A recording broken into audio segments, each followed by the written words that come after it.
Madame, monsieur, bonjour, il est midi, bon appétit, c'est le 12-13 en Lorraine. Je vous propose de passer à cette tension à Sailly-à-Châtel où la menace de fermeture du centre de formation des équipes cynophiles fait bien des remous.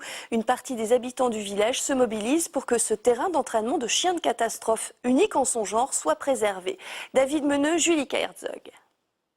Banderoles, pétitions, comités de soutien. À Sailly-à-Châtel, la tension monte autour du centre de formation des équipes cynophiles de recherche et sauvetage en décombres. Depuis que le président de l'association qui gère le site a décidé de passer la main, les relations se sont tendues avec la municipalité.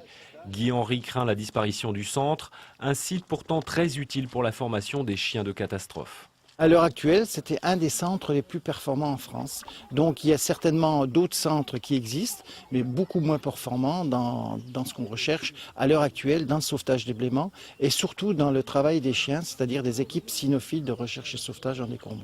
Pompiers, gendarmes, sécurité civile, de nombreux professionnels s'entraînent sur ce site depuis plus de 10 ans. Le séisme en Haïti l'a montré une nouvelle fois, le travail du chien est crucial pour retrouver des victimes. Beaucoup d'habitants de Sailly-à-Châtel estiment que ce centre est une chance pour le village. La fierté que chacun des villageois de Sailly-à-Châtel peut avoir, c'est véritablement d'ouvrir le journal de temps à autre et voir qu'on a pu sauver X vies ou là. Et du coup, ceci se passe sur notre propre village.